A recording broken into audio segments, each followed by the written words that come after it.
Gracious, loving Heavenly Father, we thank you for this wonderful evening in our midst, O Lord. கிருபையின் தேவனே, இந்த சாயங்கால வேளைக்காக அதிகமாக நன்றி செலுத்துகிறோம். What a wonderful God you are. எத்தனை அருமையான தெய்வமாய் நீர் இருக்கிறீர். What an awesome God you are. எத்தனை அருமையான தெய்வமாய் நீர் இருக்கிறீர். Oh, we love you, Jesus. உம்மை நாங்கள் அதிகமாய் நேசிக்கிறோம். Arise in our midst. எங்கள் மத்தியில நீங்க எழுந்தருள வேண்டுமாய் நாங்கள் Arise in our midst, O Lord. எங்கள் மத்தியில நீங்க எழுந்தருள வேண்டும்.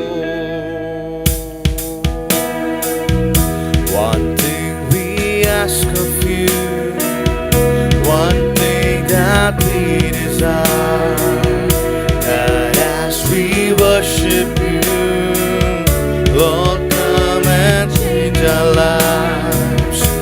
One thing we ask of you, one thing that we desire, that as we worship you, Lord, come and change our lives. Arise, arise, arise, arise, arise. Take your place, be enthroned on our praise. Arise, King of Kings, Holy God, as we say.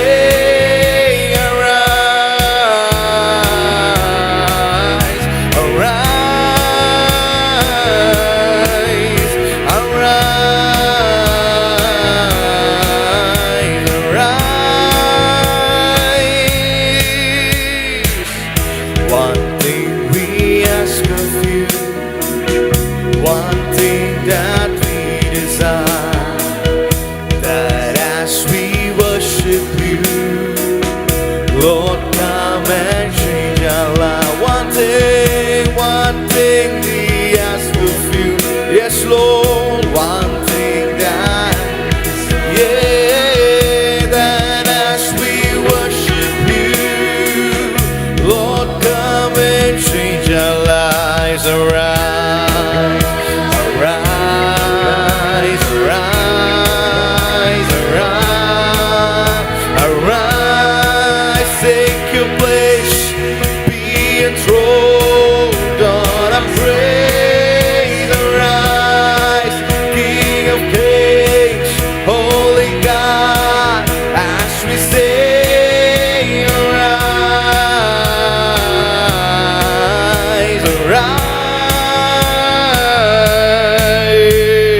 We lift you up, we lift you up, we lift you up on our praises.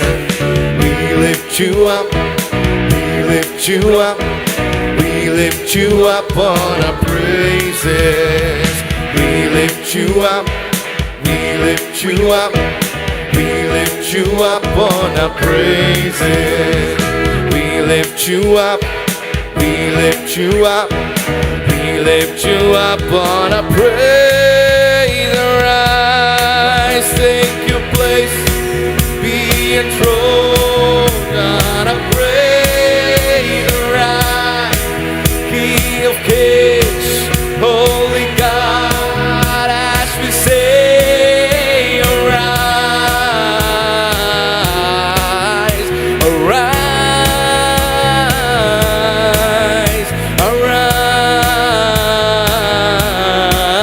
arise, arise. We lift you up, we lift you up, we lift you up on our praises. We lift you up, we lift you up, we lift you up on our praises.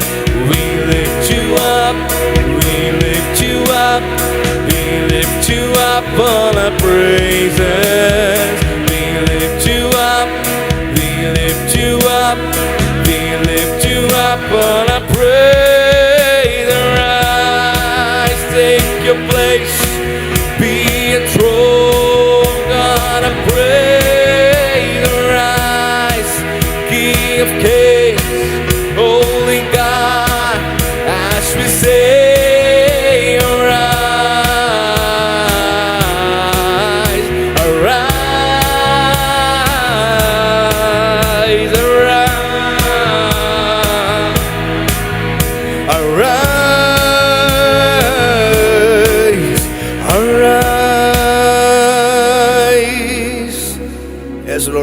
Christ, let your enemies be scattered, oh God. சத்துருக்கள் சிதறடிக்கப்படும்படியாக எங்கள் மத்தியில நீங்கள் எழுந்தருளும். Let your enemies be scattered, oh Jesus. பா எங்களுக்கு முன்பாக இருக்கிற சத்துருக்கள் சிதறடிக்கப்படுவார்களாக. Oh yes, you arise for us and do wondrous miracles in our midst. எங்களுக்காக நீங்கள் எழுந்தருளும் கர்த்தாவே, எங்களை ஆச்சரியப்பட தக்கத்துல நீங்க செய்ய வேண்டுமா நாங்கள் வேண்டுகிறோம். Oh, what a wonderful God you are. எத்தனை அருமையான தெய்வமாய் நீர் இருக்கிறீர். There is no one else like you, Jesus. உம்மை போல வேறு யாரும் இந்த இடத்துல இல்லை. There is no one else like you, Lord. உம்மை போல யாரும் இல்லை. You are El Shaddai, God Almighty. நீர் எல் ஷடாய் சர்வ வல்லமையுள்ள தேவனாய் இருக்கிறீர். You take control of this whole service, oh இந்த ஆராதனை முழுமையாய் நீர் பொறுப்பெடுத்துக் கொள்ள வேண்டுமாய் வேண்டுகிறோம். From the start to the finish, let your presence overflow in our midst. தொடக்கம் முதல் இறுதி வரை உம்முடைய பிரசன்னம் இந்த இடத்துல பாய்ந்தோடுகிறதாய் காணப்படட்டும். Let your presence bring blessings, let your presence bring healings in our midst, oh Lord. உம்முடைய பிரசன்னம் ஆசீர்வாதத்தை கொண்டு வரட்டும். உம்முடைய பிரசன்னம் எங்கள் மீது இந்த இடத்துல சுகத்தை கொண்டு வரட்டும். We thank you for this wonderful evening, Lord. அப்பா இந்த அருமையான சாயங்கால வேளைக்காய் அதிகமாய் நன்றி செலுத்துகிறோம். What a great God you are. எத்தனை பெரிய தெய்வமாய் இருக்கிறீர். We give you all glory and honor and praise. Amen and amen. எல்லா துதி கனம் புகழ் உமக்கு மாத்திரம் செலுத்துகிறோம். ஆமென் ஆமென் ஆமென். Hallelujah. Hallelujah. How many of you are happy today evening?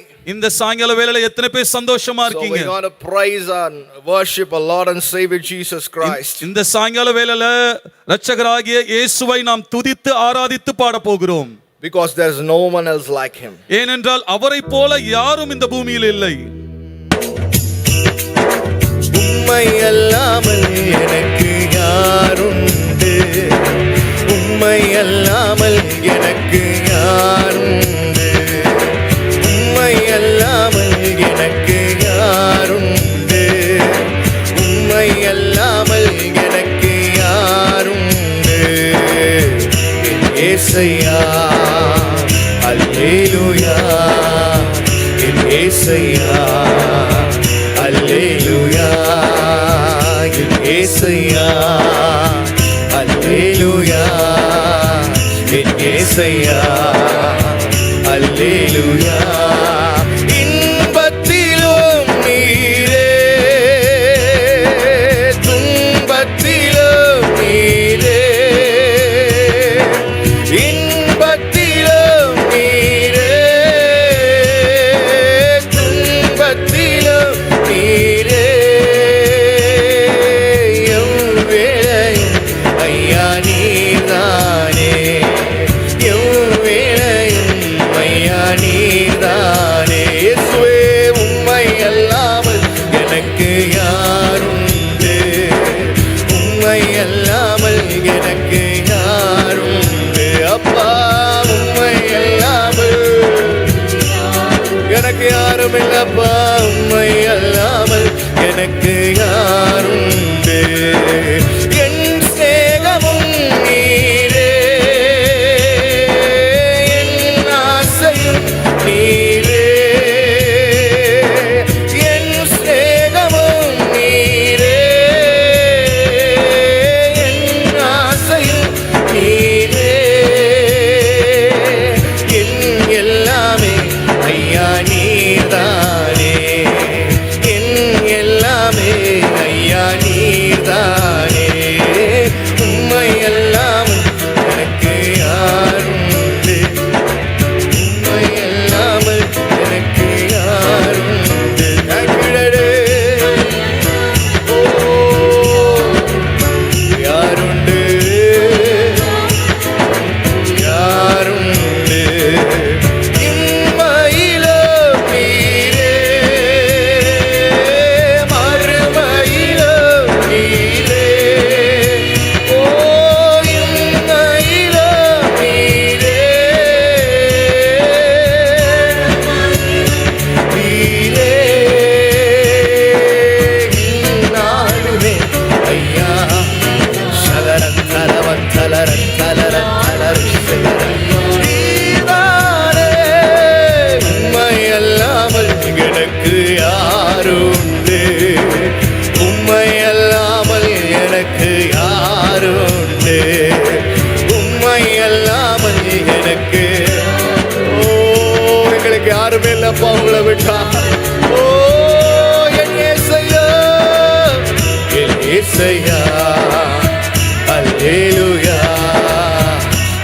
ஏசையா அல்லேலூயா என் ஏசையா அல்லேலூயா என் ஏசையா இன்பத்திலும் இன்பத்திலும் நீரே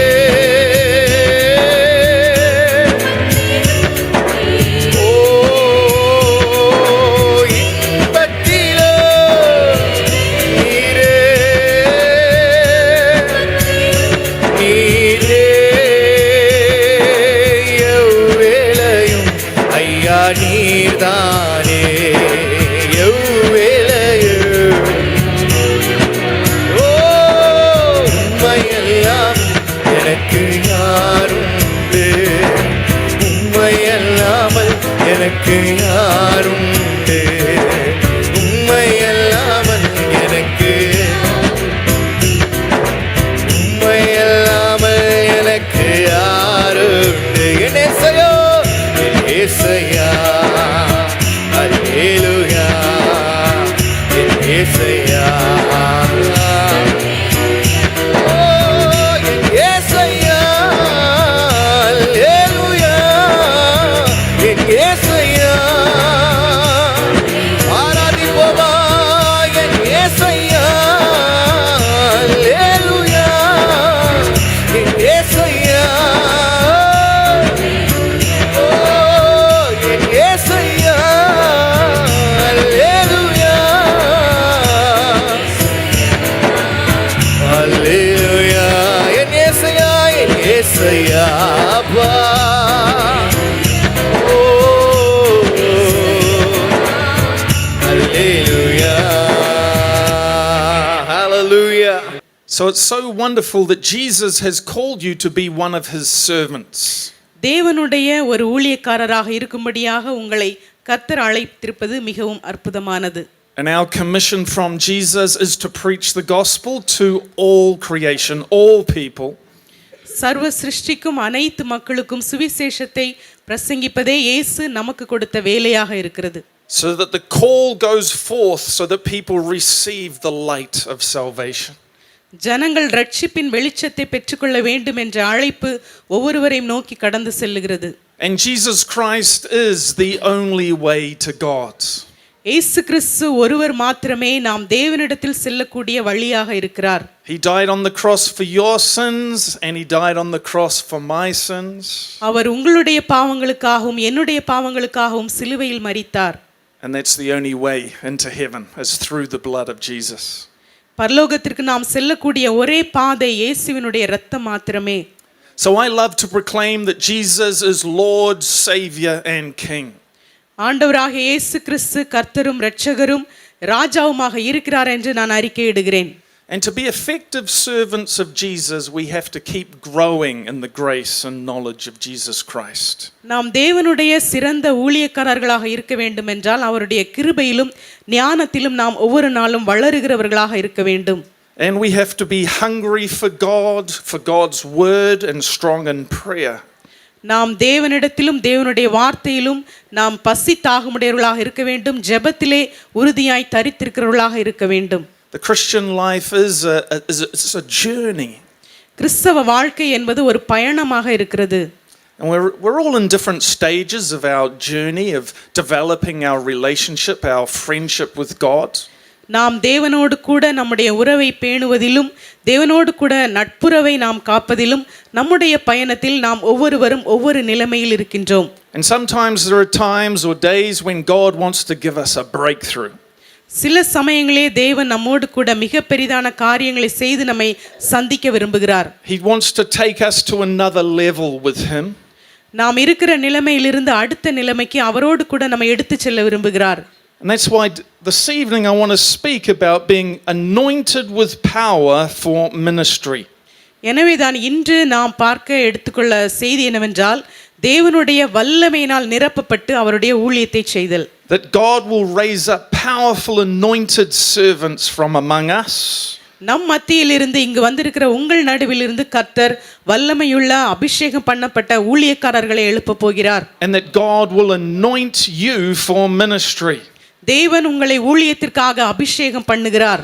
Now we are all called to be witnesses for Jesus. நாம் இயேசுவுக்கு சாட்சிகளாக இருப்பதற்காக நாம் அனைவருமே அழைக்கப்பட்டிருக்கிறோம். And we want every Christian to be anointed with the Holy Spirit. ஒவ்வொரு கிறிஸ்தவர்களும் பரிசுத்த ஆவியினாலே அபிஷேகம் பெற்றவர்களாக இருக்க வேண்டும். So at the end of this message, we'll just have a wonderful time of prayer, asking these Bible verses will be fulfilled in our lives. நாம் பார்க்கின்ற இந்த வேத வாக்கியங்கள் நம்முடைய வாழ்க்கையிலே நிறைவேறும்படியாக நாம் ஒரு அற்புதமான ஜெபத்தை இறுதி வேளையிலே செய்ய இருக்கிறோம். The Bible verses we're going to look at come from the example of Jesus Christ. நாம் வாசிக்கிற வேத வசனங்கள் தேவன் இயேசு நமக்கு கொடுத்த எடுத்துக்காட்டான சம்பவத்திலிருந்து நாம் பார்க்க போகிறோம். How Jesus received the power of the Spirit and walked in the anointing of God. இயேசு கிறிஸ்து எவ்விதமாக பரிசுத்த ஆவியை பெற்றுக்கொண்டார், எவ்விதமாக அவருடைய வல்லமையில் நடந்தார் என்பதை நாம் பார்க்க போகிறோம். And Jesus is our perfect example, so tonight we want to learn from Jesus. இயேசுதான் நாம் பின்பற்ற வேண்டிய ஒரு சிறந்த முன்மாதிரியாக இருக்கிறார். இன்று இரவிலே நாம் அவரிடத்திலிருந்தே கற்றுக்கொள்வோம். Are you ready to learn from Jesus? இயேசுவினிடத்திலிருந்து கற்றுக்கொள்ள தயாராக இருக்கிறீர்களா? So my first reading comes from Luke chapter 3. முதலாவதாக லூக்கா 3ஆம் அதிகாரத்தில் வாசிக்கலாம். Luke chapter 3 verses 21 to 22. ஜனங்கள் எல்லாரும் ஞானஸ்நானம் பெற்றபோது இயேசுவும் ஞானஸ்நானம் பெற்று ஜெபம் பண்ணுகையில் வானம் திறக்கப்பட்டது. பரிசுத்த ஆவியானவர் ரூபம் கொண்டு புறாவை போல் அவர் மேல் இறங்கினார். வானத்திலிருந்து ஒரு சத்தமும் உண்டாகி, நீர் என்னுடைய நேசகுமாரன், உம்மில் பிரியமாயிருக்கிறேன் என்று உரைத்தது. So this is the very famous water baptism of Jesus Christ. இயேசு தண்ணீரில் முழுக்கு ஞானஸ்நானம் எடுத்ததை நாம் அனைவரும் அறிந்திருக்கிறோம். And Jesus has sent us out to make disciples and to baptize people with water. நாமும் ஜனங்களை சீஷராக்கி அவர்களை தண்ணீரினால் ஞானஸ்நானம் கொடுக்கும்படியாக அழைக்கப்பட்டிருக்கிறோம். And if there's anyone here tonight that you have not been water baptized, then you should not delay. இங்கு நம்மத்தில் இருக்கிற உங்களில் யாராவது ஒருவர் இதுவரை தண்ணீரினால் முழுக்கு ஞானஸ்நானம் பெறாமல் இருந்தீர்கள் என்றால் தயவு செய்து இப்பொழுதே பெற்றுக்கொள்ளுங்கள். We have to understand the amazing significance of water baptism. தண்ணீரினால் முழுக்கு ஞானஸ்நானம் எடுப்பதில் இருக்கிற வல்லமையை நாம் புரிந்து கொள்ள வேண்டும். Where it's a special way to unite ourselves to the death and resurrection of Jesus Christ. இயேசு கிறிஸ்துவினுடைய மரிப்பிலையும் அவருடைய உயிர்த்தெழுதலிலும் நம்மை இணைப்பதற்காக இந்த ஞானஸ்நானம் உதவி செய்கிறது. And going down into the water symbolizes uniting ourselves to the death of Christ. நாம் அந்த தண்ணீரில் முழுவதுமாக நம்முடைய சரீரம் உள்ளாக செல்லும்போது தேவனுடைய மரணத்தினூடாக நாம் ஒப்புரவாக்கப்படுகிறோம். And we have to count ourselves dead to sin by uniting ourselves to Jesus. நாம் கிறிஸ்துவோடு கூட இணைக்கப்படுவதினால் நாம் பாவத்திற்கு மரித்தவர்களாக இருக்கிறோம். And like the Apostle Paul, we're to come to the place where we can say, I am crucified with Christ. அப்போஸ்தலனாகிய பவுல் சொல்லுகிறார், நான் கிறிஸ்துவோடு கூட சிலுவையில் அறையப்பட்டிருக்கிறேன் என்று. And water baptism is also a very powerful way of making the declaration of that truth. இந்த சத்தியத்தை உண்மையாக அறிக்கை செய்கிற ஒரு வழி நாம் தண்ணீரினால் முழுகி ஞானஸ்நானம் எடுக்கிறதாக இருக்கிறது. So Jesus was then buried, and then of course on the third day he rises from the dead. ஆண்டவராக இயேசு கிறிஸ்து மரித்து அடக்கம் பண்ணப்பட்டார். 3ஆம் நாளிலே அவர் உயிரோடு கூட எழுந்தார். So being momentarily under the water speaks of being buried with Christ. தண்ணீரிலே நாம் மூழ்கி இருப்பது இயேசுவோடு கூட அடக்கம் பண்ணப்படுவதை காண்பிக்கிறது. But what we are really looking for is coming up out of the water symbolizes uniting ourselves to the resurrection of Jesus Christ. கிறிஸ்துவின் உயிர்த்தெழுதலோடு கூட நாம் இணைக்கப்படுவது மிகவும் அவசியம். அதனால்தான் அந்த தண்ணீரிலிருந்து முழுவதுமாக மூழ்கி அதிலிருந்து வெளியே வருவது நாம் கிறிஸ்துவின் உயிர்த்தெழுதலோடு கூட நாம் இணைக்கப்படுகிறோம். And coming into the new life of being a Christian. கிறிஸ்தவ வாழ்க்கையிலே நாம் ஒரு புதிய ஒரு சிருஷ்டியாக மாற்றப்படுகிறோம். So we have to make sure that everyone in our churches for a start is water baptized. எனவே திருச்சபையில் இருக்கிற அனைவரும் தண்ணீரினால் மூழ்கி ஞானஸ்நானம் பெற்றவர்களாக இருப்பது அவசியம். Then we take the gospel out to the lost. இந்த சுவிசேஷத்தை இழந்து போன ஜனங்களுக்கு நாம் எடுத்து சொல்ல வேண்டும். So that they can understand what Jesus has done for them on the cross. அப்பொழுதுதான் அவர்களுக்காக இயேசு கல்வாரி சிலுவிலே என்ன செய்திருக்கிறார் என்பதை அவர்கள் அறிந்து கொள்வார்கள். And they need to come into a new life. அவர்களும் ஒரு புதிய வாழ்க்கைக்குள்ளாக வர வேண்டியவர்களாக இருக்கிறார்கள். And they are being called also to become disciples. அவர்களும் இயேசுவின் சீஷர்களாக அழைக்கப்பட்டிருக்கிறார்கள். It's not just about going to church, but it's actually truly becoming a disciple. நாம் திருச்சபைக்கு செல்வது மாத்திரம் நம்முடைய நோக்கம் அல்ல, நாம் உண்மையான சீஷர்களாக மாற வேண்டும். Being a follower where you're going to put the teachings of Jesus Christ into practice. நீங்கள் இயேசுவின் போதனைகளை கேட்டு அதை கற்றுக்கொண்டு அதை உங்களுடைய வாழ்க்கையிலே அப்பியாசப்படுத்துகிறவர்களாக பின்பற்றுகிறவர்களாக இருக்க வேண்டும். And that's why water baptism is a wonderful step for this discipleship process. இயேசுவின் சீஷர்களாக மாறுவதிலே ஞான ஸ்நானம் எடுப்பது ஒரு நல்ல வழியாக இருக்கிறது. I hope that everyone here tonight has been water baptized, but if you haven't, please let God speak to you about becoming a disciple of Jesus. நீங்கள் எல்லோருமே ஞான ஸ்நானம் பெற்றிருப்பீர்கள் என்று நான் நம்புகிறேன். ஆனால் இயேசுவின் உண்மையான சீஷர்களாக இருப்பதை உறுதி செய்து கொள்ளுங்கள். And children, you don't have to wait till you're old. சிறு பிள்ளைகளும் நீங்கள் அதிக வயதாக வேண்டும் என்று காத்திருக்க தேவையில்லை. But you do have to open your heart and just allow Jesus to speak to you about this. சிறு பிள்ளைகள் நீங்களும் உங்களுடைய இருதயத்தை திறந்து தேவனிடத்திலே இயேசுவே என்னோடு கூட பேசும் என்று கேளுங்கள். There's not a set age in the Bible, but it comes down to when you truly want to repent and follow the gospel. வேதாகமத்திலே இதற்காக வயது வரம்பு எதுவும் குறிப்பிடப்படவில்லை. ஆனால் உண்மையாகவே இயேசுவை விசுவாசிக்க வேண்டும். நம்முடைய பாவங்களுக்காக அவர் மரித்ததை நாம் ஏற்றுக்கொள்ள வேண்டும். When you want to be wholehearted in following Jesus, get water baptized. நீங்கள் முழு ஆத்மாவோடும் முழு இருதயத்தோடும் இயேசுவை பின்பற்றுகிற வேளையிலே நீங்கள் ஞான ஸ்நானத்தை பெற்றுக்கொள்ளுங்கள்.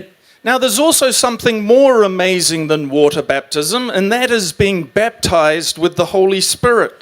இந்த ஞான ஸ்நானத்திலே இன்னும் சிறப்பான ஒரு அனுபவம் இருக்கிறது. அது பரிசுத்த ஆவியினாலே ஞான ஸ்நானம் பெற்றுக்கொள்வது. I'm going to focus on Luke chapter 3, but this takes a greater significance in Acts chapter 2. இந்த லூக்கா 3ஆம் அதிகாரத்தில் நாம் வாசித்தோம். ஆனால் அப்போஸ்தலர் 2ஆம் அதிகாரத்தில் நாம் வாசிக்கலாம். But in Luke chapter 3, we see the example of Jesus water baptized, but also the example of Jesus being baptized in the Holy Spirit. லூக்கா 3ஆம் அதிகாரத்திலே இயேசு தண்ணீரினாலும் பரிசுத்த ஆவியினாலும் ஞானஸ்நானம் பெற்றுக்கொள்வதை நாம் வாசிக்கிறோம். Now when Jesus comes out of the water, Jesus is praying. இயேசு கிறிஸ்து தண்ணீரிலிருந்து வெளியே வந்தபோது அவர் ஜெபிக்கிறார். And we are told that he is praying and heaven is opened. வசனத்தில் நாம் வாசிக்கிறோம் ஜெபம் பண்ணுகையில் வானம் திறக்கப்பட்டது. Let's take a moment to think about those words. இந்த நிகழ்வை உங்களுடைய எண்ணத்தில் கொண்டு வாருங்கள். Jesus was praying and heaven was opened. இயேசு ஜெபிக்கிறார், அப்பொழுது அவருக்கு நேராக பரலோகம் திறக்கப்படுகிறது. This is why our churches need to be strong in prayer. இதனால் தான் நம்முடைய திருச்சபைகள் ஜெபத்திலே உறுதியாய் தரித்திருக்க வேண்டும். That we are seeking God for an open heaven. நாம் திறந்த பரலோகம் நமக்கு நேராக வரும்படியாக நாம் காத்திருக்கிறோம்.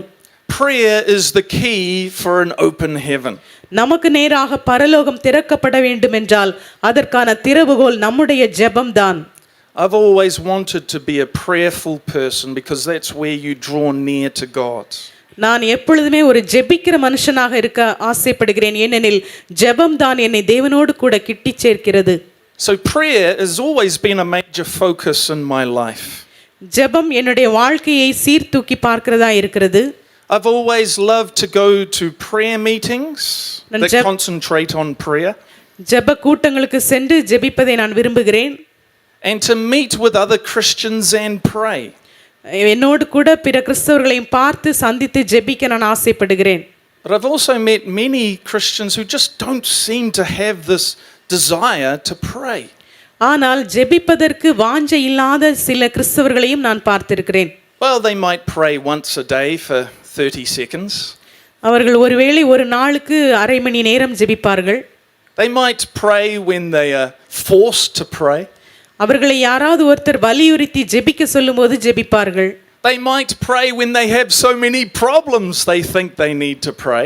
அவர்களுக்கு பிரச்சனைகள் வரும்போது ஜெபிக்கிறவர்களாக இருக்கிறார்கள். But somehow they don't seem to have this breakthrough life of prayer. ஆனால் அவர்களுக்கு எப்படியோ இந்த ஜெபத்திலே ஒரு நல்ல அனுபவம் இல்லாமல் இருக்கிறது. Jesus Christ amazed everyone by his prayers. இயேசு கிறிஸ்து ஜெபித்த விதத்தை பார்த்து அனைவரும் ஆச்சரியப்பட்டார்கள். And even when his disciples saw Jesus praying, they cried out, "Lord, teach us how to pray." இயேசுவினுடைய சீஷர்களும் அவர் ஜெபித்ததை பார்த்து கொண்டே இருந்ததினால், ஆண்டவரே எங்களுக்கும் ஜெபிக்க கற்றுத்தாரும் என்று கேட்கிறார்கள். You'd think that those disciples should have already known how to pray. சீஷர்களுக்கு ஜெபிக்க தெரியாதா? But they saw something so special and so beautiful about the relationship that Jesus Christ had or could demonstrate through his prayers. ஆனால் இயேசு தன்னுடைய ஜெபத்தினால் தேவனோடு கூட கொண்டிருந்த உறவையும் அவர் எவ்வளவு அற்புதமாக ஜெபித்தார் என்பதை அவர்கள் பார்த்ததினால் ஜெபிக்க கற்றுத்தரும்படியாக கேட்கிறார்கள். So even when I go and I run many prayer meetings, but I still keep asking Jesus, "Teach me how to pray." நானும் ஜெப கூட்டங்களை நடத்துகிறேன், ஆனால் இன்னும் நான் தேவனிடத்தில் எவ்விதமாக ஜெபிக்க வேண்டும் என்று கேட்டுக்கொண்டே இருக்கிறேன். Because I know I haven't come to that depth of prayer that is in Jesus. என நான் இயேசுவை போல ஆழமாக உணர்வோடு கூட ஜெபிக்க கற்றுக்கொள்ளவில்லை என்றே நினைக்கிறேன். But Jesus Christ is our example. இயேசு கிறிஸ்துவே நமக்கு சிறந்த முன் உதாரணமாக இருக்கிறார். I'm very thankful to be able to say that my church back in New Zealand has been having daily prayer meetings for India. எங்களுடைய நியூசிலாந்து தேசத்தில் உள்ள சபையிலே நாங்கள் தினமும் இந்தியாவிற்காக ஜெபிக்கிறோம். So I get little messages sent to me about how many people came to pray today. நான் இந்த ஜெப கூட்டங்களிலே எத்தனை பேர் வருகிறார்கள் இதை பற்றிய செய்திகளை எல்லாம் நான் அவர்களுக்கு அனுப்பி கொண்டே இருக்கிறேன். So tomorrow morning there will be people again in New Zealand getting up to pray for India. நாளை தினம் காலையிலேயும் அவர்கள் அவ்விதமாகவே இந்தியாவிற்காக ஜெபிப்பார்கள். Because we are believing for a greater move of God in this nation. ஏனெனில் இந்திய தேசத்திலே பரிசுத்த ஆவியானவர் அதிகமாக அசைவாட வேண்டும் என்று நாங்கள் விரும்புகிறோம். My personal view is that God wants heaven to be full and therefore he needs to save India. நான் நினைப்பது என்னவென்றால் இயேசு கிறிஸ்து பரலோக ராஜ்யம் நிரம்பி இருப்பதை விரும்புகிறார். பரலோகம் நிரம்ப வேண்டும் என்றால் இந்தியா ரட்சிக்கப்பட்டே ஆக வேண்டும் என்று நினைக்கிறேன். India has of course the largest population in the world. இந்தியாவில் தான் அதிக மக்கள் தொகை இருக்கிறது. And Jesus Christ wants the harvest from every nation, every tribe. ஆண்டவராகிய தேவன் உலகம் முழுவதிலும் ஒவ்வொரு தேசத்திலும் ஒவ்வொரு கோத்திரத்திலும் ஆத்தும அறுவடை எதிர்பார்க்கிறார். So I know that Jesus Christ has a special call for saving India. ஆகவேதான் இயேசு இந்தியாவை குறித்து ஒரு சிறப்பான திட்டத்தை வைத்திருக்கிறார். And we need to be strong in prayer so that we have an open heaven. நாம் ஜெபத்திலே உறுதியாய் தரித்திருக்க வேண்டும், அப்பொழுது நமக்கு நேராக பரலோகம் திறக்கப்படுகிறதா இருக்கிறது. Ask Jesus to teach you how to pray. இயேசுவினிடத்தில் நீங்கள் கேளுங்கள், இயேசுவே எனக்கு ஜெபிக்க கற்றுத்தாரும் என்று. Pray for revival throughout all the churches in India. இந்தியாவில் இருக்கிற எல்லா திருச்சபையிலும் எழுப்புதல் வேண்டும் என்று ஜெபியுங்கள். Pray that God will raise up workers. தேவன் பணிவிடையாளர்களை எழுப்பும்படியாக ஜெபியுங்கள். And that Jesus will anoint his workers. இயேசு தம்முடைய ஊழியக்காரர்களை அபிஷேகம் பண்ணுகிறவராக இருக்கிறார். That God's workers will be filled with boldness. தேவனுடைய ஊழியக்காரர்கள் தைரியத்தினால் நிரப்பப்பட வேண்டும். So that no matter what obstacles are against the preaching of the gospel, the church will overcome. நற்செய்தியை பிரசங்கிப்பதற்கு எவ்வளவு எதிர்ப்புகள் வந்தாலும் ஊழியக்காரர்கள் தைரியத்தோடு இருந்து அதை பிரசங்கிக்கிறவர்களாக மாற வேண்டும். And God will truly have his powerful servants. தேவன் தம்முடைய வல்லமையான ஊழியக்காரர்களை எழுப்புகிறவராகவே இருக்கிறார். So that's why I'm praying for each and every one of you to be a powerful servant of God. இன்றைய நாளிலே நான் காண்கிற உங்கள் ஒவ்வொருவரையும் நீங்கள் யாவரும் தேவனுடைய வல்லமையான ஊழியக்காரர்களாக எழும்ப வேண்டும் என்று நான் ஜெபிக்கிறேன். So we are crying out to God for an open heaven. நமக்கு நேராக திறந்த பரலோகத்திற்காக நாம் ஜெபிக்கிறோம். Because when Jesus Christ opens a door, no one can close it. ஏனெனில் இயேசு கிறிஸ்து ஒரு கதவை திறப்பாரானால் அதை யாராலும் அடைக்கவே முடியாது. And when Jesus closes the door on the devil can't move. இயேசு பிசாசு நமக்கு வைத்திருக்கிற வாசலை அடைத்து விட்டார் என்றால் அதை பிசாசினாலும் எந்த சக்தியினாலும் அதை திறக்கவே முடியாது. So let's pray that Jesus will be closing the doors on the devil. பிசாசினுடைய வாசல்களை இயேசு பூட்டும்படியாகவும் நாம் ஜெபிப்போம். And Jesus will be opening the doors for his servants. அவருடைய ஊழியக்காரர்களுக்கு கர்த்தர் வாசல்களை திறக்கும்படியாக ஜெபிப்போம். We have to see Jesus Christ standing with us. இயேசு கிறிஸ்து நம்மோடு கூட நிற்கிறதை நாம் காண வேண்டும். Just like the apostle Paul experienced. அப்போஸ்தலனாகிய பவுல் இதை அவிதமாகவே அனுபவித்திருக்கிறார். Paul was persecuted for preaching the gospel. அப்போஸ்தலனாகிய பவுல் சுவிசேஷத்தை பிரசங்கத்தின் நிமித்தமாக உபத்திரவத்திற்குள் சென்றார். But so many times Jesus said to him, "Do not be silent." ஆனால் அநேக நேரங்களிலே இயேசு அவரோடு சொன்னது நீ அமைதியாக இருக்க வேண்டாம் என்றுதான். You know, Paul had his powerful conversion where he encountered Jesus. ஏனெனில் அப்போஸ்தலனாகிய பவுல் தேவனோடு கூட ஒரு நல்ல வல்லமையான சந்திப்பை பெற்றிருந்தார். But there were also other times when he encountered Jesus. இன்னும் மற்ற நேரங்களிலும் அவர் முதலாவதாக சந்தித்த நேரத்தையும் இன்னும் மற்ற நேரங்களிலும் அவர் இயேசுவை சந்தித்திருந்தார். And one time Jesus appeared to him in a vision and said, "Do not be silent." ஒரு தரிசனத்திலே இயேசு அவரிடம் சொல்லுகிறார் நீ அமைதியாக இருக்க வேண்டாம் என்று. He had just faced persecution and maybe he was discouraged. அவர் அநேக உபத்திரவத்திற்குள் சென்றபடியினாலே ஒருவேளை அவர் வியாகுலத்திற்குள்ளாக சென்றிருக்க கூடும். But imagine Jesus Christ suddenly appearing in front of you. திடீரென்று இயேசு அவருக்கு முன்பாக தரிசனமாவதை குறித்து யோசித்து பாருங்கள். And Jesus commands you to preach the gospel. இயேசு கிறிஸ்து உங்களுக்கு கட்டளையாக சொல்லுகிறார் நற்செய்தியை பிரசங்கியுங்கள் என்று. So the Church of India needs to receive that fresh command. இந்த கட்டளையை இயேசுவினுடைய புதிதான கட்டளையை இந்தியாவில் உள்ள எல்லா திருச்சபைகளையும் ஏற்றுக்கொள்ள வேண்டும். Jesus has commanded that we preach the gospel to every tribe and language. நாம் ஒவ்வொரு கோத்திரத்தாருக்கும் ஒவ்வொரு பாஷைக்காரருக்கும் நற்செய்தியை பிரசங்கிக்கும்படியாக கட்டளையை பெற்றிருக்கிறோம். Now persecution always made the church stronger in prayer. உபத்திரவங்களும் போராட்டங்களும் திருச்சபையை எப்போதுமே ஜெபத்தில் வல்லமையாக மாற்றுகிறது. And there were times when the early church met together and truly cried out to God because of the difficulties and the hardships they were facing. ஆதி கிறிஸ்தவர்கள் உபத்திரவத்தினூடாக சென்றபடியினாலே அவர்கள் ஒவ்வொருவரும் இணைந்து தேவனை நோக்கி அவர் வல்லமைக்காக ஜெபிக்க துவங்கினார்கள். Hardships cannot defeat the church as long as we are crying out to God. நாம் தேவனை நோக்கி ஜெபித்துக் கொண்டே இருக்கிற போது உபத்திரவங்கள் திருச்சபையை ஒன்றும் செய்ய முடியாது. So as Jesus Christ was praying, it says that the Holy Spirit descended upon him. நாம் வாசிக்கிறோம் இயேசு கிறிஸ்து ஜெபம் பண்ணுகையில் பரிசுத்த ஆவியானவர் அவர் மீது வந்து அமர்ந்தார். The Holy Spirit descended in bodily form like a dove. பரிசுத்த ஆவியானவர் புறாவின் ரூபம் எடுத்து வருகிறார். One of the Gospels brings out the fact that John the Baptist saw heaven being torn open. இந்த யோவான் சுவிசேஷகன் பார்க்கிறார் வானம் திறக்கப்படுகிறதை காண்கிறார். It is though John is seeing a vision of the sky being torn apart. இந்த யோவான் வானம் இரண்டாக கிழித்து திறக்கப்படுவதை பார்க்கிறார். And he's able to look into heaven and he sees the Holy Spirit coming from heaven. அவர் வானத்திற்கும் அப்பால் பரலோகத்தின் தரிசனத்தை பார்த்து பரலோகத்திலிருந்து பரிசுத்த ஆவியானவர் இறங்கி வருவதை காண்கிறார். And on this occasion the amazing manifestation of the Holy Spirit is in the form of a dove. அந்த நேரத்திலே பரிசுத்த ஆவியானவர் புறாவின் ரூபத்தில் வெளிப்படுகிறார். And this really speaks to me of an anointing of God's peace. இது தேவனுடைய சமாதானத்தின் அபிஷேகத்தை பற்றி பேசுகிறது. And this is a key for us also to overcome the devil. சாத்தானை மேற்கொள்வதற்காக இது நம்முடைய திறவுகோலாக இருக்கிறது.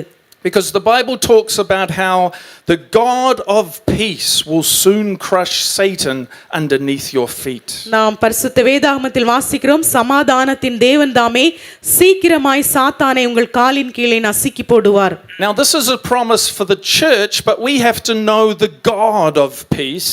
நாம் திருச்சபைக்காக நாம் பெற்றிருக்கிற வாக்குத்தத்தம் என்னவென்றால் சமாதானத்தின் தேவனை நாம் அறிந்திருக்க வேண்டும். And we have to be filled with God's peace. தேவனுடைய சமாதானத்தினால் நாம் நிரம்பி இருக்க வேண்டும். And Jesus Christ, he receives the Holy Spirit because he's about to face the devil in the wilderness. இயேசு கிறிஸ்து பிசாசினால் சோதிக்கப்படுவதற்கு வனாந்திரத்துக்கு கொண்டு போகப்பட்டார். அதற்கு முன்பாக பரிசுத்த ஆவியானவரை அவர் பெற்றுக்கொண்டார். He receives an anointing of peace. அவர் சமாதானத்தின் அபிஷேகத்தை பெற்றுக்கொண்டார். And the devil attacks Jesus Christ with every kind of a temptation, just as the devil seeks to attack the church. சாத்தான் தன்னுடைய தந்திரமான எல்லா சோதனைகளினாலும் இயேசுவை சோதிக்க ஆரம்பித்தான். அவ்விதமாகவே அவன் திருச்சபையும் சோதித்துக் கொண்டிருக்கிறான். And we need our churches to be filled with God's peace. நம்முடைய திருச்சபைகள் தேவனுடைய சமாதானத்தினால் நிரம்பி இருக்க வேண்டும். We need every Christian to be filled with God's peace. ஒவ்வொரு கிறிஸ்தவர்களும் தேவனுடைய சமாதானத்தினால் நிரம்பி இருக்க வேண்டும். So here we are beginning to see sort of like a steps of progress or things that are happening in Jesus' life. நாம் இயேசுவுடைய வாழ்க்கையிலே நடக்கிற சம்பவங்களை ஒவ்வொன்றாக பார்க்கிறோம். First of all, he's baptized in water as our example. அவர் நமக்கு முன் உதாரணமாக தண்ணீரில் முழுகி ஞானஸ்நானம் பெற்றார். He's baptized in the Holy Spirit as our example. நமக்கு முன் உதாரணமாக பரிசுத்த ஆவியினால் ஞானஸ்நானம் பெற்றார். But that was after his prayer, his powerful prayer, and the heavens were opened. அவருடைய ஜெபத்திற்கு பின்பாக வல்லமையுள்ள ஜெபத்திற்கு பின்பாக பரலோகம் திறக்கப்படுகிறது. And it's when the Holy Spirit comes upon Jesus that the voice of God the Father then speaks. இயேசுவின் மீது பரிசுத்த ஆவியானவர் புறாவை போல ரூபம் கொண்டு வந்தபோது பிதாவாகிய தேவன் பேச துவங்குகிறார். And God the Father proclaims his love for his son. பிதாவாகிய தேவன் தன்னுடைய குமாரன் மீது வைத்திருந்த அன்பை அங்கு அறிக்கை செய்கிறார். Whenever I see a person getting water baptized, I feel the love of God for them. ஏதாவது ஒரு நபர் ஞானஸ்நானம் பெறும் பொழுது ஒவ்வொரு முறையும் நான் தேவனுடைய அன்பை அங்கு உணர்கிறேன். And we can proclaim the love of God for those who are getting water baptized. தண்ணீரினால் மூழ்கி ஞானஸ்நானம் பெறுகிறவர்களுக்கு நாம் தேவனுடைய அன்பை பறைசாற்ற முடியும்.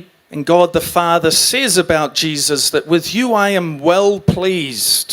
பிதாவாகிய தேவன் இயேசுவை பார்த்து கூறுகிறார், உன்னில் நான் பிரியமாயிருக்கிறேன் என்று. The main aim of our lives is to be a people who please God. நம்முடைய வாழ்க்கையிலே மிக முக்கியமான நோக்கம் என்ன? நாம் தேவனை பிரியப்படுத்துகிறவர்களாக இருக்க வேண்டும் என்பதுதான். We want to be able to stand before God on the day of judgment.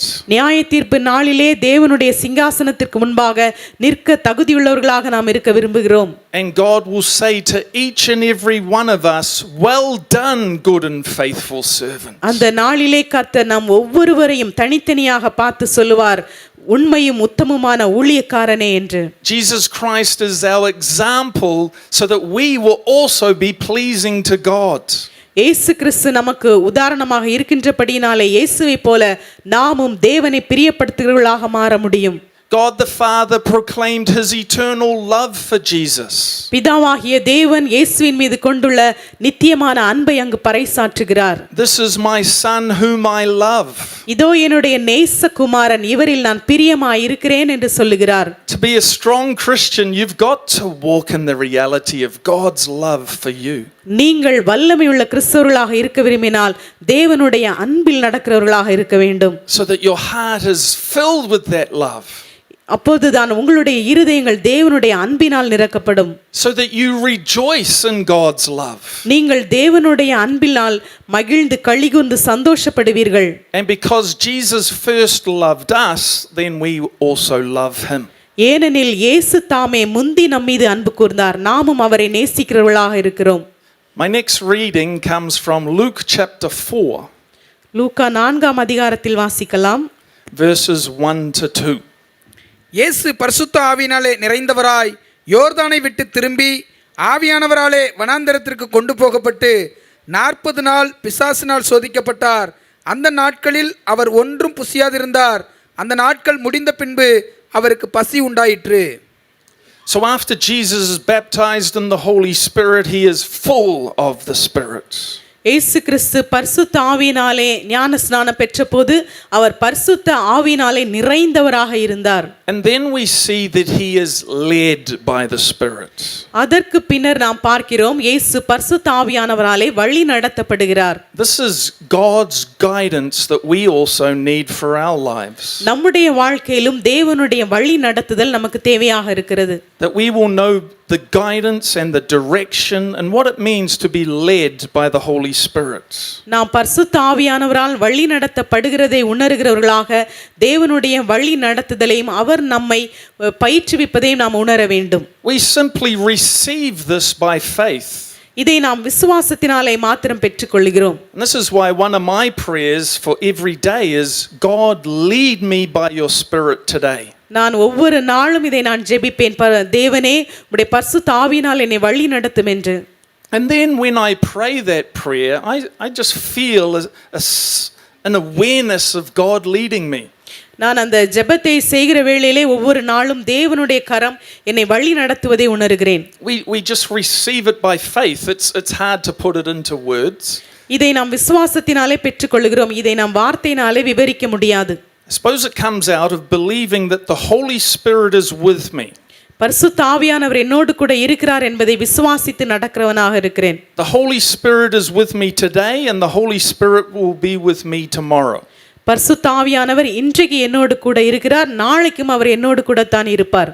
And God knows everything about me and he knows everything about tomorrow.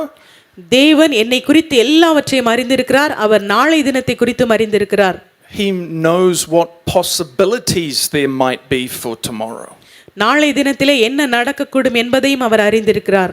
And therefore I'm looking to God for him to lead me and guide me into the best plan that God has for tomorrow. எனவே தான் என் நாளை தினத்திற்கான சிறந்த திட்டத்திற்குள்ளாக அவரே என்னை வழி நடத்தும்படியாக நான் அவரையே சார்ந்திருக்கிறேன். God has promised that his children are led by the Holy Spirit. தேவன் நமக்கு வாக்குத்தத்தம் கொடுத்திருக்கிறார், அவருடைய பிள்ளைகள் அவருடைய ஆவியினாலே நடத்தப்படுகிறார்கள். I suppose if we're just too busy doing our own thing and we just have no desire to open our hearts to God in a greater way, நாம் ஒவ்வொரு நாளும் நமக்கு இருக்கின்ற வேலை பழுவினாலே நம்முடைய இருதயத்தை தேவனுக்கு நேராக திறந்து கொடுப்பதற்கு நமக்கு நேரம் இல்லாதவர்களாகவும் மனமில்லாதவர்களாகவும் இருக்கிறோம். we might go through our day being led by ourselves instead of being led by the Holy Spirit. நம்முடைய நாளை நம்முடைய சொந்த இஷ்டத்திலே சில சமயங்களில் நாம் வழி நடத்தி செல்கிறோம், ஆனால் நம்முடைய நாளை தேவனுடைய சித்தத்தின்படியாக நாம் வழி நடத்தப்பட வேண்டும். But if we just take a moment to ask God, ஆனால் ஒரு நிமிடம் எடுத்து நீங்கள் தேவனிடத்தில் கேட்கலாம், God, I want your Spirit to be upon me today. தேவனே உம்முடைய ஆவியானவர் இன்று என் மீது இருக்கும்படியாக ஜெபிக்கிறேன் என்று தினமும் நீங்கள் ஜெபிக்கலாம். I want to be led by your Spirit today. உம்முடைய பரிசுத்த ஆவியானவரால் நான் வழி நடத்தப்பட வேண்டும். And I always find that an extra joy comes into my heart. பரிசுத்த ஆவியானவரால் வழி நடத்தப்படும் போது எனக்கு அதிகமான மகிழ்ச்சியை நான் உணர்கிறேன். Because I am trusting God and I know that God will answer that prayer. ஏனெனில் நான் தேவனை நம்பி இருக்கிறேன், அவர் என்னுடைய ஜெபத்திற்கு பதில் கொடுப்பார் என்று நான் நம்புகிறேன். Now let's just think again about being led by the dove. இந்த புறாவை பரிசுத்த ஆவியானவரை நாம் புறாவை போல பார்த்தோம். இந்த புறாவை போன்ற அனுபவத்தினால் வழி நடத்தப்படுவதை குறித்து நாம் பார்க்கலாம். The dove of the Holy Spirit. பரிசுத்த ஆவியானவர் புறாவின் ரூபம் எடுத்தார். A dove speaks to me of peace because when Jesus Christ received the Holy Spirit actually came and rested upon his shoulder. புறா என்பது சாந்தத்தையும் சமாதானத்தையும் குறித்து பேசுகிறது. இயேசு ஞானஸ்நானம் எடுத்து வெளியே வந்தபோது ஆவியானவர் புறாவை போல அவர் மீது வந்து தங்கி இருக்கிறார். Now if you are really angry and you're having a hard day and a bad day, would a dove want to land on your shoulder? நீங்கள் ஒருவேளை நினைத்து பாருங்கள், நீங்கள் ரொம்ப கோபமாக அப்படி சத்தம் போட்டுக்கொண்டு அப்படி கோபமாக அங்கு இங்கும் ஓடி அப்படி பரபரப்பாக இருக்கிறீர்கள் என்றால் அந்த நேரத்திலே ஏதாவது ஒரு புறா வந்து உங்கள் மீது வந்து அமருமா? If the dove is full of peace, we need to be full of peace so that we attract one another. புறா சமாதானத்தால் நிறையப்பட்டிருப்பது போல நாமும் சமாதானத்தினால் நிறையப்பட்டிருக்கும் போதே நாம் புறாவை நம் மீது நாம் தங்க வைக்க முடியும். So, for me, another key for being led by the Holy Spirit is being led by God's peace. எனவேதான் நான் சொல்லுகிறேன், தேவனால் வழிநடத்தப்படுவது என்பது தேவனுடைய சமாதானத்தினால் வழிநடத்தப்படுவதற்கு ஒப்பாக இருக்கிறது. Now, if you're in a situation where you just feel like there's no peace in that situation, that's another time to stop and pray. சில சமயங்களிலே நீங்கள் ஒரு சமாதானத்தை உணராமல் நீங்கள் அப்படி ஒரு பதற்றமான சூழ்நிலை நீங்கள் உணரும்போது நீங்கள் செய்ய வேண்டியது என்னவென்றால் ஜெபிக்க வேண்டும். God, why am I having such a bad day today? God, why am I getting so angry about this? ஆண்டவரே, ஏன் எனக்கு இந்த நாளிலே இப்படி நடக்கிறது? ஏன் எனக்கு இவ்வளவு கோபம் வருகிறது? Lord, I just want to take a moment just to receive your peace. ஆண்டவரே, நான் ஒரு நிமிஷம் எடுத்து உம்முடைய சமாதானத்தை எனக்குள்ளாக ஏற்றுக்கொள்கிறேன் என்று ஜெபியுங்கள். And instead of being angry, when you're filled with peace, you'll then be able to be led by the Holy Spirit. நீங்கள் கோபமாக இருப்பதை விட தேவனுடைய சமாதானத்தை உங்களுக்குள்ளாக ஏற்றுக்கொள்வீர்கள் என்றால் நீங்கள் தேவனால் வழி நடத்தப்படக்கூடியவர்களாக இருப்பீர்கள். We're not going to be able to overcome the devil unless we have God's peace. தேவனுடைய சமாதானம் நம்மில் இல்லாதவரை சாத்தானை நம்மால் ஜெயிக்க முடியாது. So Jesus Christ then faces severe attacks and temptations that come from the devil. அதற்கு பின்பாக நாம் பார்க்கிறோம், இயேசு கிறிஸ்து பிசாசினால் பயங்கரமான போராட்டங்களையும் உபத்திரவங்களையும் சோதனைகளையும் அவர் சந்திக்கிறார். And in one sense, he's physically weak. He's been fasting for 40 days. ஏனெனில் அவர் 40 நாட்களாக ஒன்றும் புசியாமலும் குடியாமலும் இருந்தார். So fasting, this is another important key for the life of the Christian. கிறிஸ்தவ வாழ்க்கையிலே உபவாசம் என்பது முக்கியமாக இருக்கிறது.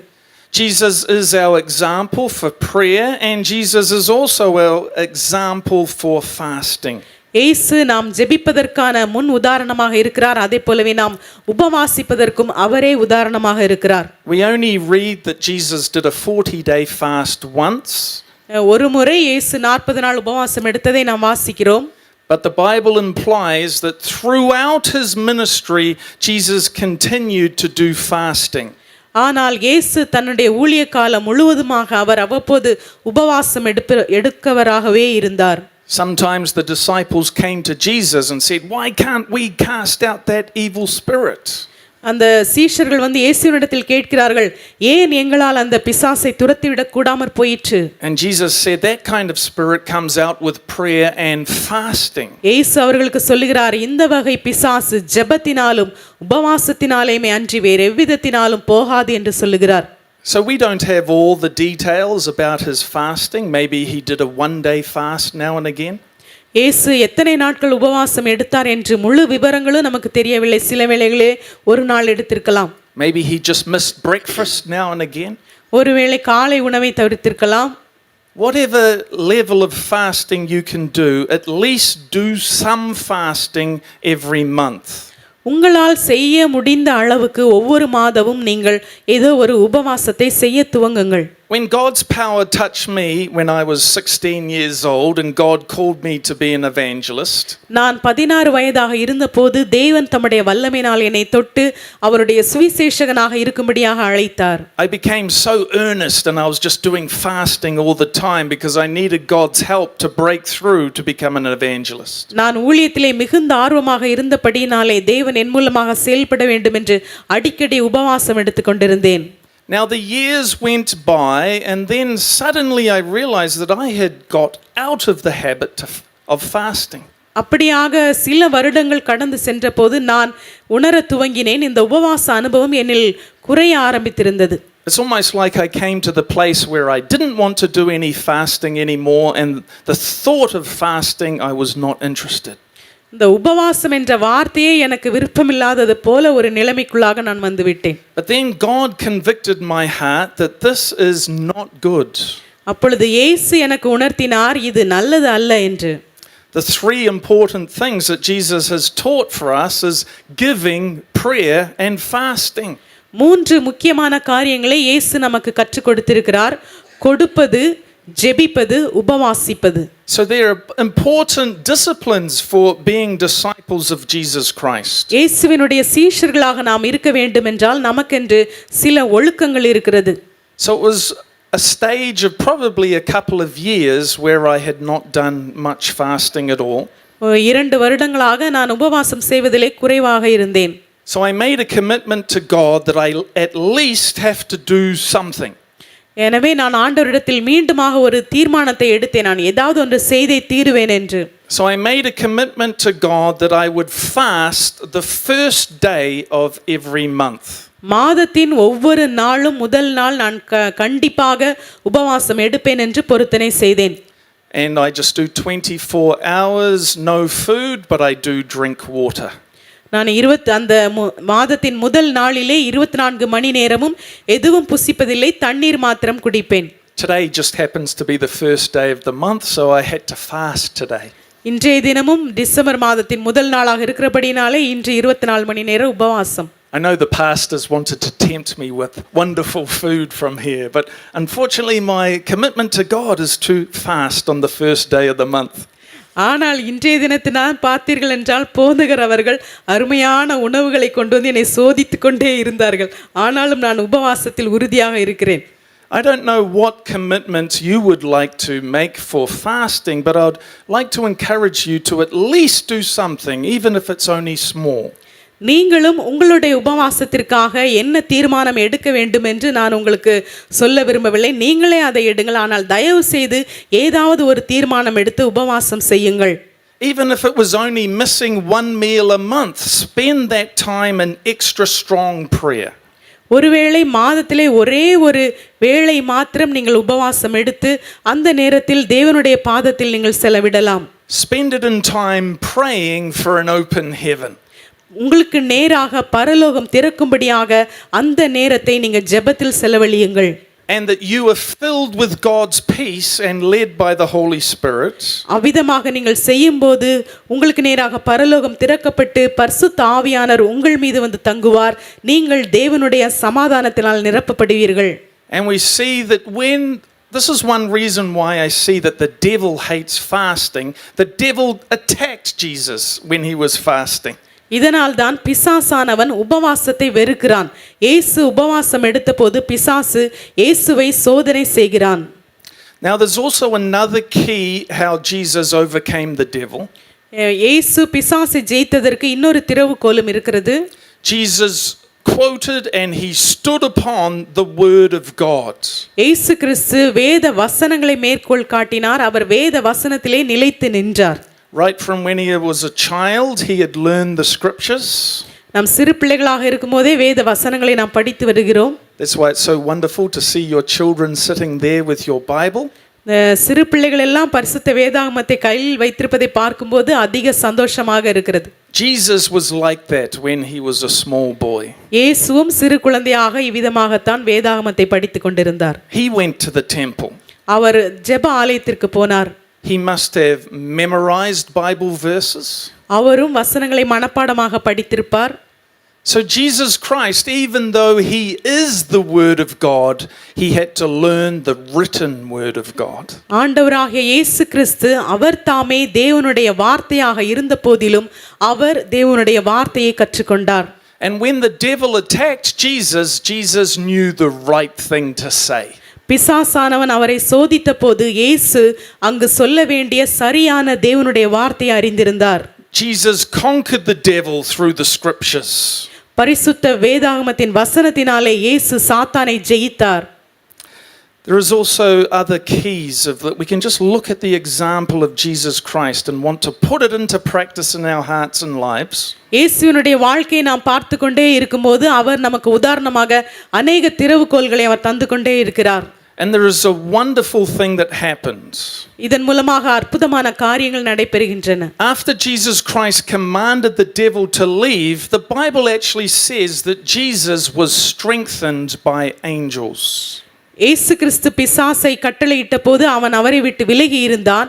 அப்பொழுது இயேசு தேவதூதர்களால் பலன் அடைய பெறுகிறார். And I believe that if Jesus needed to be strengthened by angels, then certainly there are times in our lives we need to be strengthened by angels. ஆண்டவராகிய இயேசு கிறிஸ்துவே தேவதூதர்களால் பலனடைய செய்யப்படுகிற வேளை இருக்குமென்றால் நாமும் கூட தேவதூதர்களால் பலனை பெற்றுக்கொள்கிற வேளை இருக்கும். We see in the book of Revelation that Jesus Christ has an angel over every church.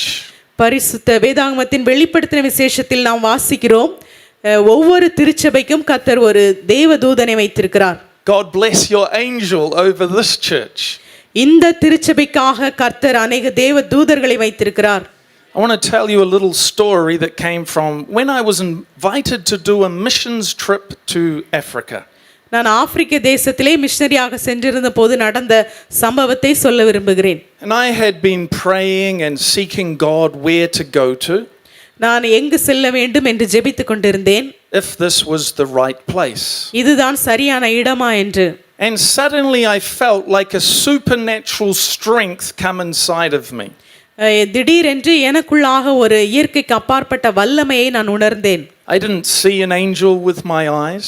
என்னுடைய கண்களால் நான் ஒரு தூதனை பார்க்கவில்லை. But I do believe that God had strengthened me because this mission trip was actually going to be very hard. அந்த missionary பயணம் மிகவும் கடினமாக இருந்தபடினாலே அந்த நேரத்தில் உண்மையிலேயே கர்த்தர் என்னை பலப்படுத்தினார். But for about 5 days I was just walking around filled with the joy of the Lord and like a supernatural strength. 5 நாட்களாக அவருடைய மகிழ்ச்சியினாலும் அந்த வல்லமையினாலும் நிறையப்பட்டவனாக அங்கு சுற்றி திரிந்து கொண்டிருந்தேன். And then I suddenly got a phone call. திடீரென்று எனக்கு ஒரு அழைப்பு வந்தது. And it was a person who was so worried and concerned. என்னை குறித்து அதிக கவலை உடைய ஒரு நபர். Please don't go to Africa because you're going to face so many problems and difficulties. அவர் என்னிடம் அவிதமாக சொன்னார், தயவு செய்து ஆப்பிரிக்காவுக்கு போகாதீர்கள், அங்கு உங்களுக்கு அநேக போராட்டங்கள் வரும் என்று.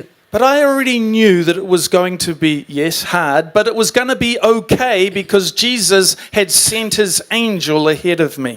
அந்த மிஷனரி பயணம் கடினமாக இருக்கும் என்பதை நான் ஏற்கனவே அறிந்திருந்தேன்.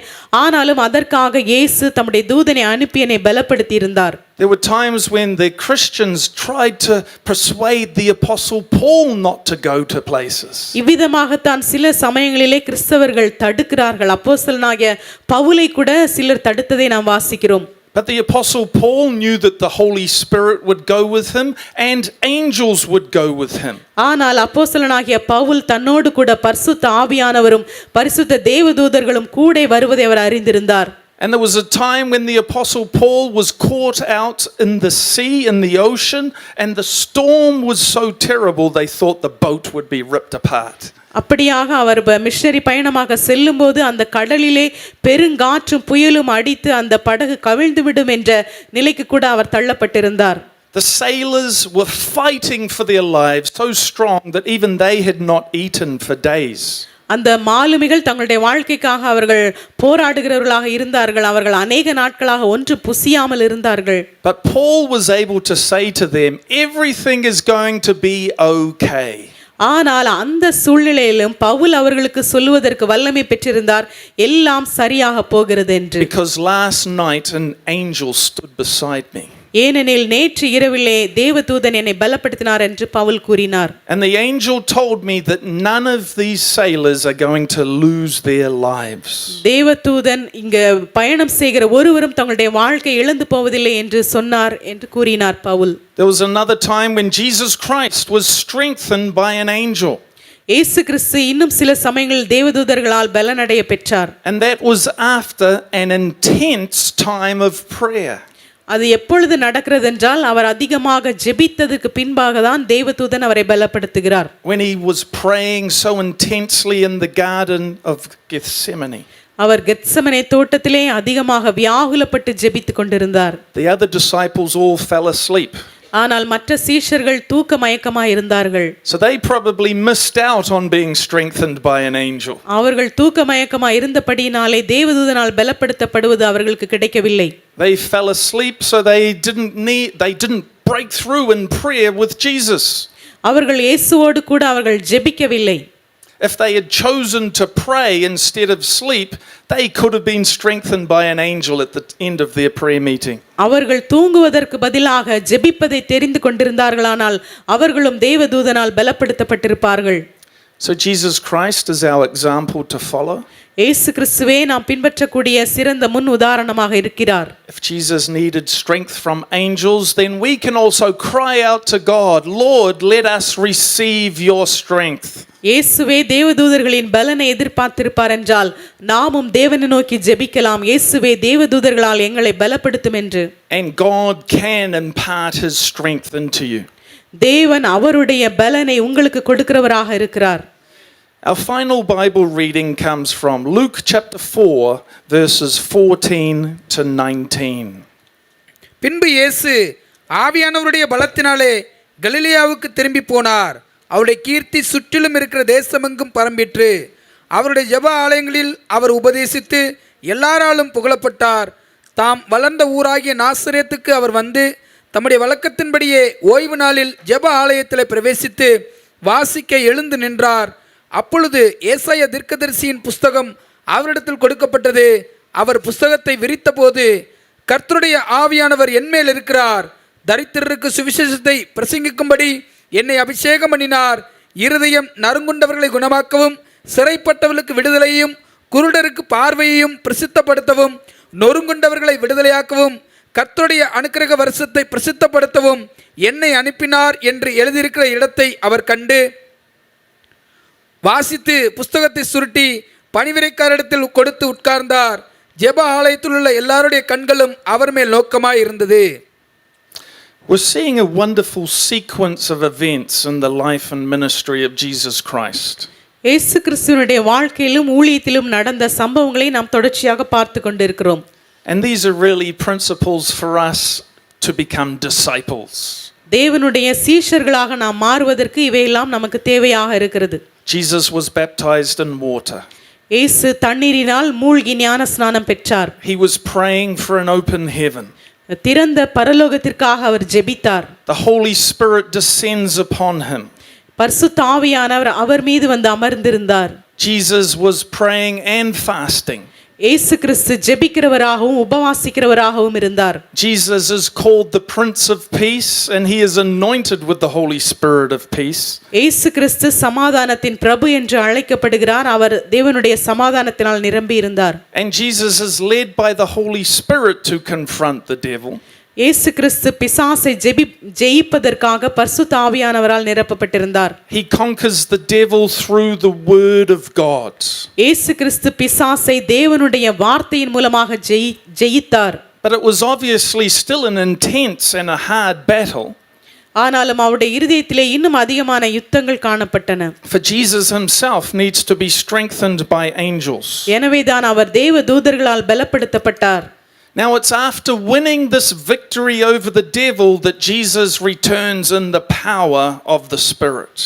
பிசாசை ஜெயித்த பின்பு இயேசு பரிசுத்தாவின் வல்லமையினால் நிறைந்தவராய் திரும்பி வருகிறார். And sometimes I feel that we still need to win fresh victories over the devil so that we can see the release of the power of the Holy Spirit.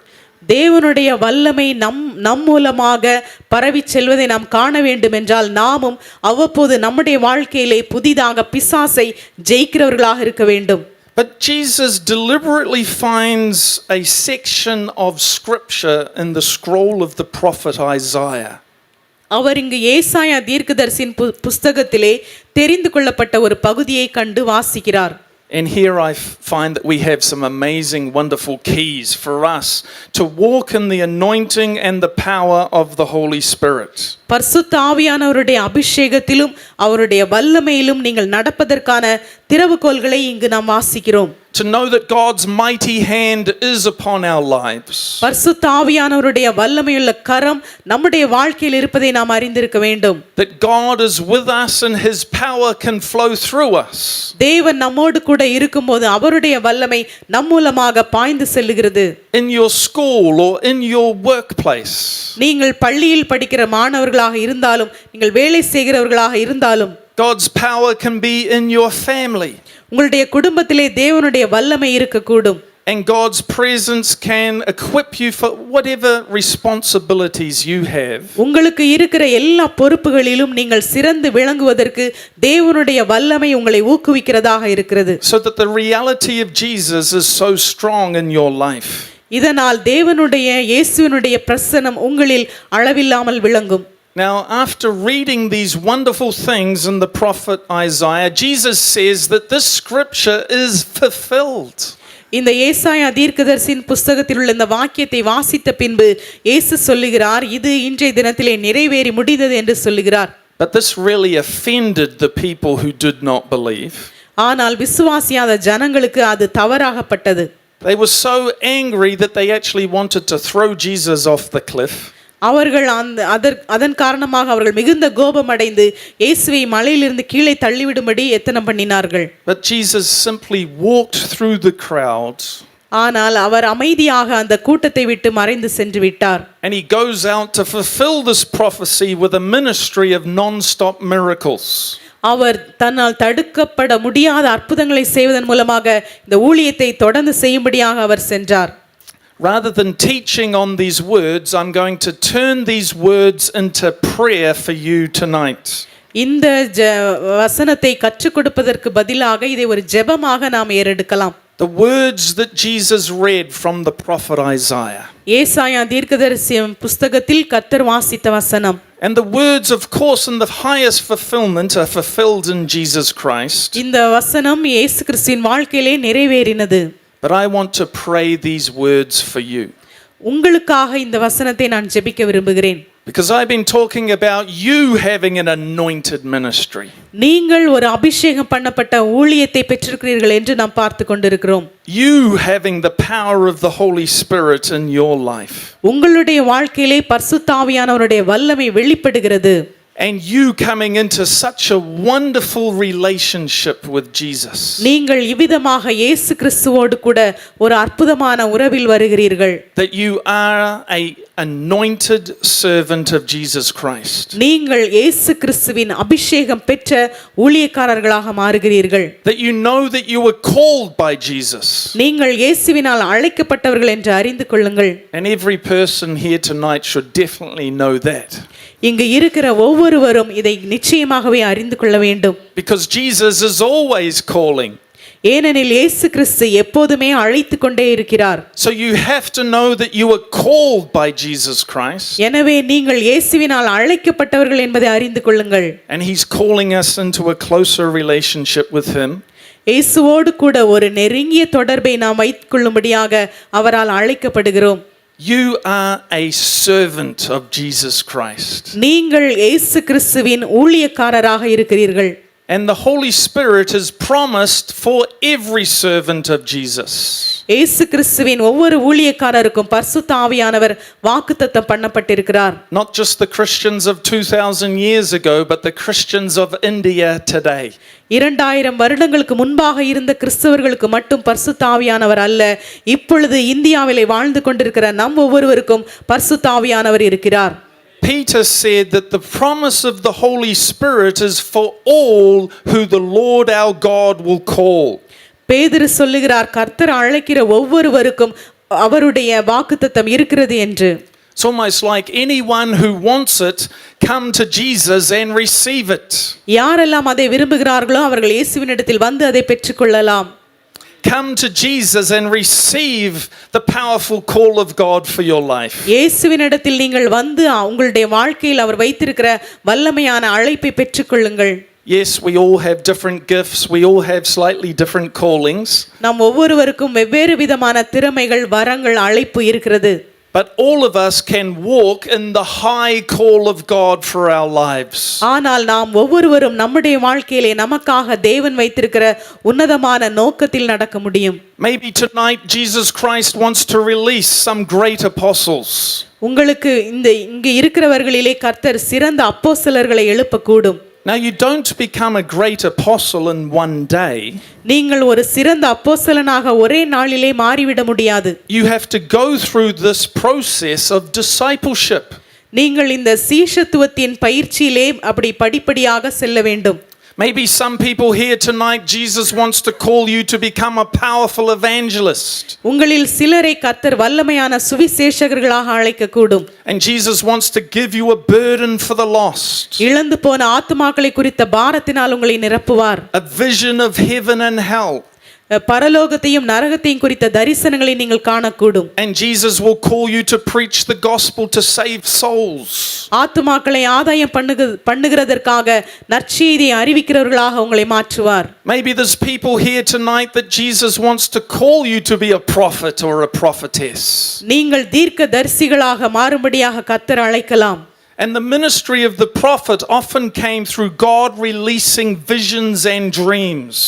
தீர்க்கதரிசியின் ஊழியம் எவ்விதமாக துவங்குகிறது என்றால் தேவன் உங்களுக்கு தரிசனங்களையும் சொப்பனங்களையும் காண்பிக்க துவங்குவார். Maybe there's people here tonight the Holy Spirit wants to release visions and dreams. இன்றைய தினத்திலே இங்கு வந்திருக்கிற உங்களுக்கு பரிசுத்த ஆவியானவர் தரிசனங்களையும் சொப்பனங்களையும் காண்பிக்க துவங்குவார். Maybe God wants to raise up more pastors who are filled for love for the church. திருச்சபைக்காக உண்மையான அன்பை கொண்டிருக்கிற உங்களை உண்மையான மேய்ப்பர்களாக மாற்றப் போகிறார். You don't have to be a senior pastor of a big church to be a pastor. நீங்கள் ஒரு போதகராக இருக்க வேண்டும் என்றால் ஏதோ ஒரு மிகப்பெரிய சபைக்கு ஒரு மூத்த தலைமை போதகராக இருக்க வேண்டும் என்று அவசியமில்லை. You might have to pastor your children and bring your children to church. நீங்கள் உங்களுடைய குழந்தைகளுக்கு ஒரு போதகராக இருந்து அவர்களை நீங்கள் ஆண்டவருக்குள்ளாக வளர்க்கலாம். You might have to pastor your neighbor who doesn't love Jesus. உங்களுக்கு பக்கத்து வீட்டுக்காரராக இருப்பவருக்கு ஒரு போதகராக இருந்து அவரை ஆண்டவருடைய அன்பிற்குள்ளாக வழி நடத்தலாம். So when I'm talking about God releasing you into ministry, it's not that you have to become some big famous preacher. தேவன் உங்களை வல்லமையுள்ள ஊழியக்காரர்களாக மாற்றுகிறார் என்று நான் சொல்லுவதன் உண்மையான அர்த்தம் நீங்கள் உடனே மிக பிரசித்தி பெற்ற ஊழியர்களாக மாறப்போகிறீர்கள் என்பது அல்ல. You have to be led by the Holy Spirit and be faithful with the opportunities that God gives you. நீங்கள் பரிசுத்த ஆவியானவரின் வழி நடத்துதலுக்கு உண்மையாக கீழ்ப்படுகிறவர்களாக இருந்து உங்களுக்கு வருகிற எல்லா வாய்ப்புகளையும் பயன்படுத்துகிறவர்களாக இருங்கள். And mostly it's just serving Jesus by being faithful to do the little things that you can do. நீங்கள் செய்யக்கூடிய சிறிய சிறிய காரியங்களிலே நீங்கள் உண்மையும் உத்தமமாக இருப்பது தேவனுக்கு உகந்த ஊழியமாக இருக்கிறது. And I see that you have so many good servants in this church. இந்த திருச்சபையிலே நான் அநேக உண்மையுள்ள ஊழியக்காரர்களை காண்கிறேன். The singers, the media team, பாடல் பாடுகிறவர்கள், மீடியா குழுவினர், those who prepare meals, it's all a part of serving Jesus. உணவை தயாரிக்கிறவர்கள், இவர்கள் எல்லோரும் இயேசுவின் ஊழியத்திலே பங்கு வகிக்கிறார்கள். But Jesus wants you to be filled with His Holy Spirit and power no matter what job you can do today. நீங்கள் இன்று எந்த வேலை செய்து கொண்டிருந்தாலும் பரவாயில்லை, ஆனால் எல்லா வேளையிலும் பரிசுத்த ஆவியானவரின் அபிஷேகம் உங்களுக்குள்ளாக இருக்க வேண்டும்.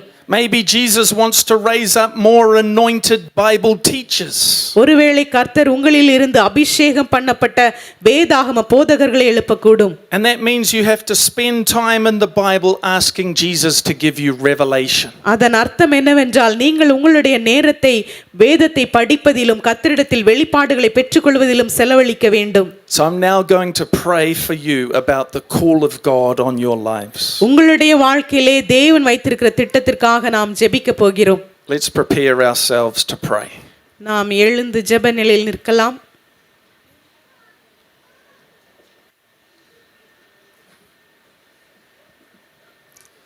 Let's look to Jesus, the King of heaven.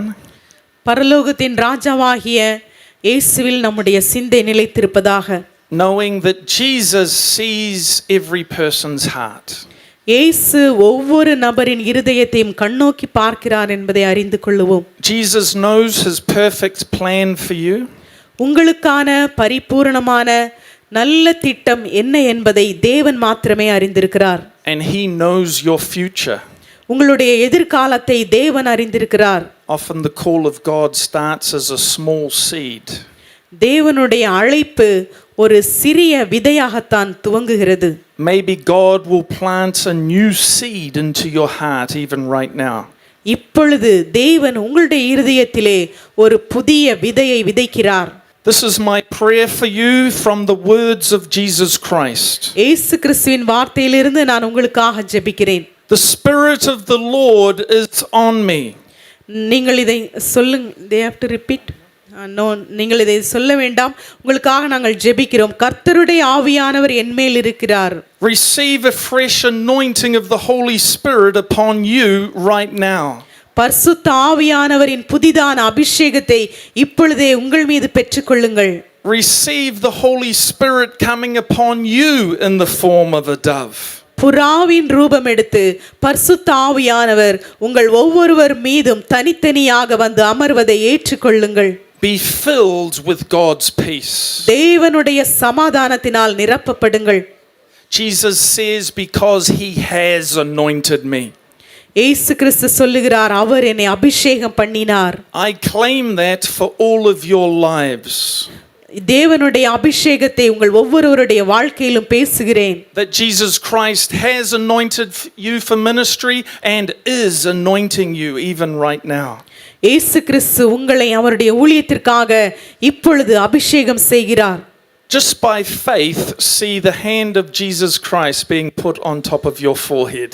விசுவாசத்தினாலே, விசுவாச கண்களினால் இதை காணுங்கள். இயேசு தம்முடைய கரத்தை உங்களுடைய நெற்றியின் மீது வைத்து உங்களை அபிஷேகிக்கிறார். Just think of Jesus right now putting his hand upon you. தேவனுடைய கரம், இயேசுவினுடைய கரம் உங்கள் மீது வந்து அமர்வதை விசுவாச கண்களால் காணுங்கள். Because Jesus has called you. ஏனெனில் இயேசு உங்கள் ஒவ்வொருவரையும் அழைத்திருக்கிறார். Jesus has chosen you. இயேசு உங்களை தெரிந்து கொண்டிருக்கிறார். And Jesus is with you. இயேசு உங்களோடு கூட இருக்கிறார். To proclaim good news to the poor. தரித்திரருக்கு சுவிசேஷத்தை அறிவிக்கும்படியாக. This is the call to proclaim the gospel. சுவிசேஷத்தை அறிவிக்கும்படியான அழைப்பு உங்களை நோக்கி வருகிறது. Who tonight can receive a fresh call to proclaim the gospel?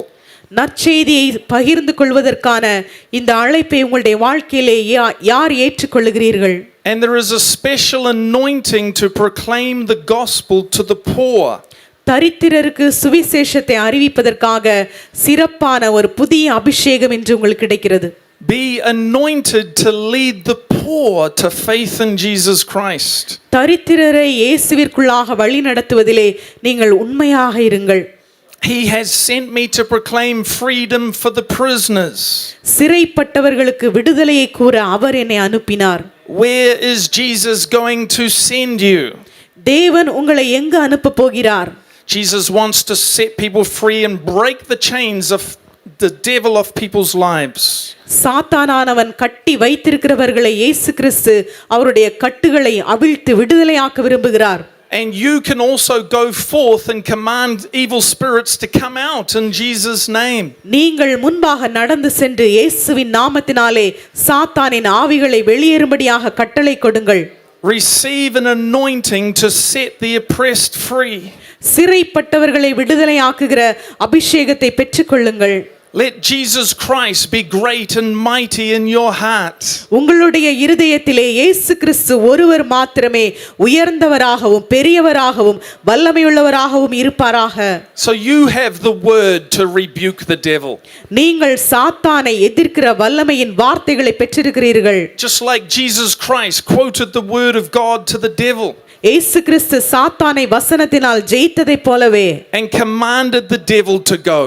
சாத்தானை போகும்படியாக இயேசு கட்டளை கொடுத்ததைப் போலவே You command the devil to go from your life in Jesus' name. இயேசுவின் நாமத்தினாலே உங்களுடைய வாழ்க்கையிலிருந்து சாத்தானை வெளியே போ என்று கட்டளை கொடுங்கள். If you've recently felt that you've been under spiritual attack, break it in Jesus' name. இப்பொழுது உங்களுக்கு தீய ஆவியின் கட்டுகளை நீங்கள் உணர்ந்திருப்பீர்கள் என்றால் இயேசுவின் நாமத்தினாலே அதை கட்ட அவிழுங்கள். Through the anointing of the Holy Spirit. பரிசுத்த ஆவியானவரின் அபிஷேகத்தின் மூலமாக. Ask Jesus to fill you with this anointing. இயேசு கிறிஸ்து உங்களை பரிசுத்த ஆவியின் அபிஷேகத்தினால் நிரப்பும்படியாக கேளுங்கள். He has sent us to bring recovery of sight to the blind. குருடர்களுக்கு பார்வையை பிரசித்திப்படுத்த நம்மை அனுப்பினார். We call upon Jesus to open physical blind eyes. நாம் நம்முடைய மாம்சீக குருட்டாட்டத்தை நீக்கும்படியாக இயேசுவினிடத்தில் ஜெபிக்கிறோம். And to open spiritually blind eyes. ஆவிக்குரிய ரீதியாக குருடர்களாக இருக்கிறவர்களையும் நாம் பார்வையடைய செய்ய வேண்டும். That people will see the glory of Jesus. ஜனங்கள் தேவனுடைய மகிமையை காண வேண்டும். Pray for your neighbors who are spiritually blind.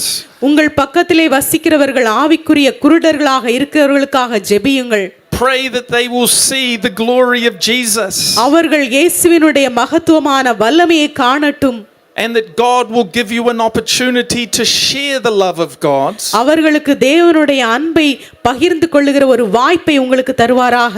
And their eyes will be opened. அவர்களுடைய கண்கள் திறக்கப்படுவதாக.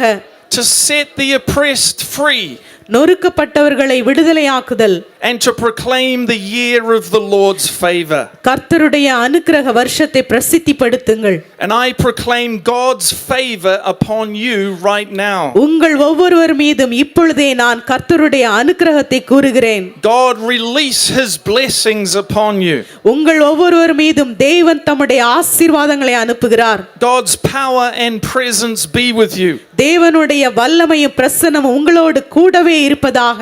God's blessing upon this church. இந்த திருச்சபையின் மீது கர்த்தருடைய ஆசீர்வாதங்கள் அளவில்லாமல் இருப்பதாக.